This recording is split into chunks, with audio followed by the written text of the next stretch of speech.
السلام علیکم، بسم اللہ الرحمن الرحیم۔ دوستوں، چینل پر اگر نئے ہیں تو چینل کو سبسکرائب ضرور کریں اور بیل آئیکن کا بٹن بھی دبائیں۔ موسیٰ بن عقبہ قریشی سے روایت ہے کہ ہشام بن عاص، نعیم بن عبداللہ اور ایک دوسرا آدمی حضرت ابو بکر صدیق رضی اللہ تعالیٰ عنہ کے دور خلافت میں شاہ روم کی طرف سفیر بنا کر بھیجے گئے۔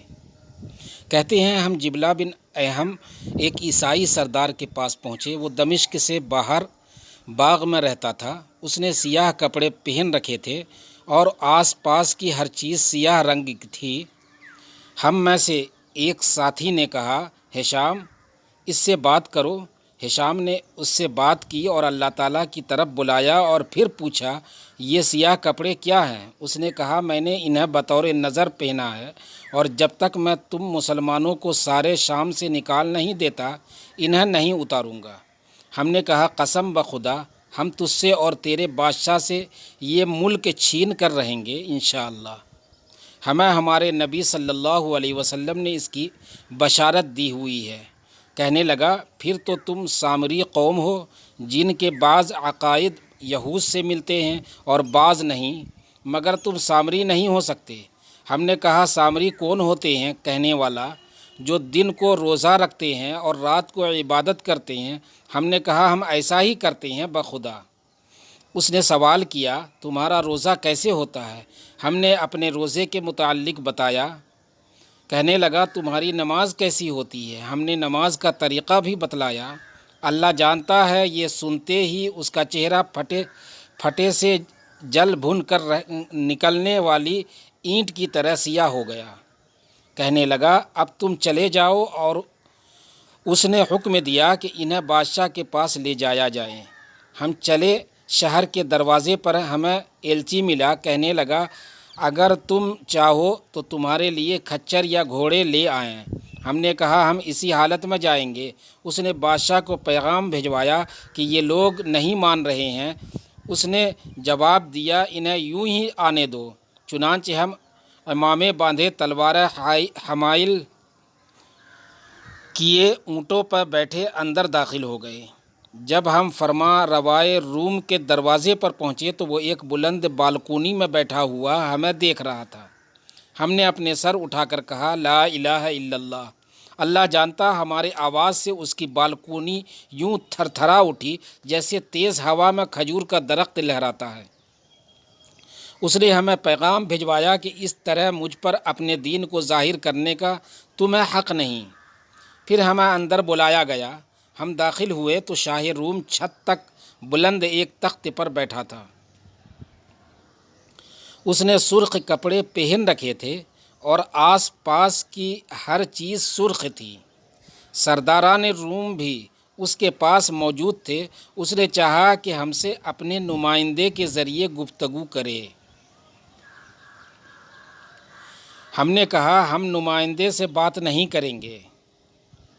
ہمیں تو شاہ روم کی طرف بھیجا گیا ہے، اگر وہ چاہتا ہے تو ہم سے بات کر لے۔ چنانچہ ہم اس کے نزدیک جا بیٹھے۔ ہماری جرأت دیکھ کر وہ ہنس پڑا۔ ہم نے محسوس کیا کہ وہ بہترین عربی بولتا ہے، تو ہم نے کہا، لا الہ الا اللہ۔ اللہ جانتا ہے کہ اس آواز سے اس کا تخت لرز اٹھا اور اس کے ساتھیوں نے گھبرا کر سر اٹھایا۔ شاہ نے کہا، تمہارے پاس بڑا طاقتور کلام ہے۔ ہم نے کہا، یہ کلمہ ہے۔ اس نے کہا، اس سے قبل بھی تم نے کلمہ ہی پڑھا تھا؟ ہم نے کہا، ہاں۔ اس نے سوال کیا، جب تم اپنے دشمن کے ملک میں اسے پڑھتے ہو تو اس کی عمارتیں لرزنے لگتی ہیں؟ ہم نے کہا، نہیں، اور نہ ہم نے کبھی پہلے لرزتی دیکھی ہے۔ یہ صرف تمہارے لیے ایسا ہوا ہے۔ شاہ نے کہا، کیسی سچی بات کرتے ہو؟ بتلاؤ، تم شہر فتح کرتے ہوئے کیا کہتے ہو؟ ہم نے کہا، ہم کہتے ہیں، لا الہ الا اللہ واللہ اکبر۔ کہنے لگا، جیسے تم آپس میں سلام کہتے ہو، تم نے مجھے ایسے کیوں نہیں سلام کیا؟ ہم نے کہا، یہ تمہارے لیے حلال نہیں اور تمہارا اسلام ہمارے لیے حلال نہیں۔ پوچھنے لگا، تمہارا اسلام کون سا ہے؟ ہم نے کہا، اہل جنت والا۔ شاہ نے کہا، اپنے نبی کو بھی تم یہی سلام کیا کرتے تھے؟ ہم نے کہا، ہاں۔ پھر اس نے پوچھا تمہارا وارث کون بنتا ہے؟ ہم نے کہا جو قریبی رشتہ دار ہو۔ کہنے لگا تمہارے فرما رواؤں کے بھی یوں ہی وارث ہوتے ہیں؟ ہم نے کہا ہاں۔ چنانچہ اس گفتگو کے بعد اس کے حکم پر ہمیں ایک خوبصورت اور بڑے وسیع مکان میں لے جایا گیا۔ ہم اس میں 3 دن ٹھہرے رہے۔ پھر بادشاہ نے ہمیں ایک رات اپنے پاس بلوایا۔ ہم گئے، اس وقت اس کے پاس کوئی دوسرا نہ تھا۔ اس نے پھر وہی سوال کیے جو پہلے کر چکا تھا۔ ہم نے وہی جواب دیے۔ اس کے پاس ایک بڑا سا سنہری اور مربع تابوت سا پڑا تھا۔ اس میں چھوٹے چھوٹے دروازے تھے۔ اس نے ایک دروازہ کھولا اور سیاہ ریشمی کپڑا نکالا جس میں ایک سفید تصویر تھی۔ تصویر میں ایک لمبا اور گھنے بالوں والا آدمی تھا۔ کہنے لگا تم اسے جانتے ہو؟ ہم نے کہا نہیں۔ کہنے لگا یہ آدم علیہ السلام ہے۔ پھر اس نے تصویر واپس وہیں رکھ دی اور دوسرا دروازہ کھولا، ایک سیاہ ریشم نکالا جس میں سفید تصویر تھی، ایک آدمی جس کا بڑا سر، لمبے بال اور سرخ آنکھیں تھیں۔ کہنے لگا اسے پہچانتے ہو؟ ہم نے کہا نہیں۔ کہنے لگا یہ نوح علیہ السلام ہے۔ اس نے پھر تصویر وہیں رکھ دی اور ایک دوسرا دروازہ کھولا، سیاہ ریشم نکالا جس پر سفید تصویر تھی، ایک آدمی جس کا سر اور داڑھی سفید ہے مسکرا رہا ہے۔ کہنے لگا اسے پہچانتے ہو؟ ہم نے کہا نہیں۔ کہنے لگا یہ ابراہیم علیہ السلام ہے۔ پھر تصویر وہیں رکھ دی اور ایک دوسرا دروازہ کھولا، ایک سفید تصویر والا ریشم نکالا۔ ہم نے دیکھتے ہی کہا یہ ہمارے نبی محمد الرسول اللہ صلی اللہ علیہ وسلم ہے۔ شاہ روم کہنے لگا بخدا واقعی یہ محمد صلی اللہ علیہ وسلم ہے۔ وہ کھڑا ہو گیا اور پھر بیٹھتے ہوئے بولا تمہیں اپنے خدا اور اپنے دین کی قسم ہے، بتلاؤ کیا یہی تمہارا نبی ہے؟ ہم نے کہا ہمیں اللہ اور اپنے دین کی قسم یہ ہمارے نبی صلی اللہ علیہ وسلم ہیں۔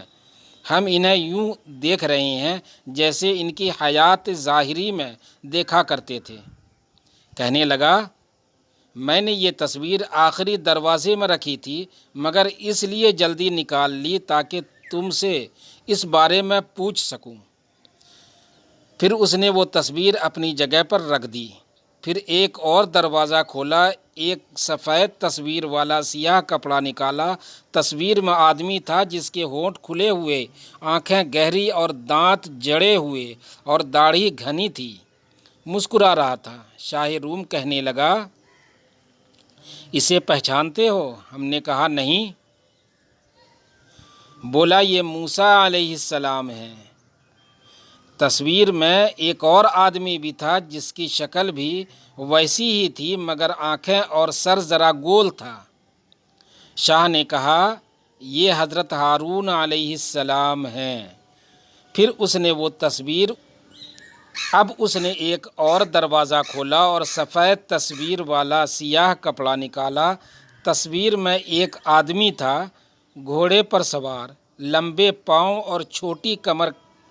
کہنے لگا اسے پہچانتے ہو؟ ہم نے کہا نہیں۔ کہنے لگا یہ سلیمان علیہ السلام ہے۔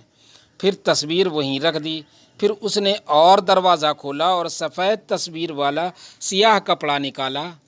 وہ ایک نوجوان آدمی کی تصویر تھی جس کا زرد رنگ، کشادہ جبین، خوبصورت داڑھی اور ہر عضو مناسب تھا۔ کہنے لگا اسے پہچانتے ہو؟ ہم نے کہا نہیں۔ کہنے لگا یہ حضرت عیسیٰ بن مریم علیہ السلام ہے۔ پھر اس نے تصویر وہیں رکھ دی اور اس کے حکم سے وہ مربع تابوت اٹھا لیا گیا۔ ہم نے اس سے پوچھا ہم نے اپنے نبی کی تصویر تو پہچان لی کیونکہ ہم نے انہیں دیکھا ہوا تھا، مگر باقی تصویروں کے صحیح ہونے پر ہم کیسے یقین کر سکتے ہیں؟ کہنے لگا حضرت آدم علیہ السلام نے اللہ سے سوال کیا تھا کہ انہیں ہر نبی کی صورت دکھائی جائے۔ اللہ نے ایک جنتی ریشم پر تمام تصویر انہیں عطا فرمائی۔ پھر ذوالقرنین کو غروب آفتاب والی جگہ سے خزانہ آدم علیہ السلام ملا، اس میں سے یہ تصویر بھی مل گئی۔ پھر دانیال علیہ السلام نے ان سے مزید تصویریں بنائی، تو یہ بالکل اصل تصاویر ہے، چنانچہ اس نے ہمیں بہتر نذرانہ دے کر رخصت کیا۔ کہتے ہیں ہم نے واپس آ کر بارگاہ صدیق اکبر رضی اللہ تعالیٰ عنہ میں سارا ماجرا تفصیلاً ذکر کر دیا۔ امیر المؤمنین حضرت ابو بکر صدیق رضی اللہ تعالیٰ عنہ رونے لگے، پھر فرمایا بیچارہ اگر اللہ کا اس کے ساتھ بھلائی کا ارادہ ہوتا تو ضرور وہ اس کا بھلا کر دیتا۔ پھر فرمایا ہمیں نبی کریم صلی اللہ علیہ وسلم نے ارشاد فرمایا تھا، یہودی اپنی کتابوں میں محمد صلی اللہ علیہ وسلم کی بعثت کا تذکرہ پاتے ہیں۔ اس پر اللہ تعالیٰ نے یہ آیت اتاری۔ ترجمہ: اس نبی صلی اللہ علیہ وسلم کو اپنے پاس تورات و انجیل میں لکھا پاتے ہیں۔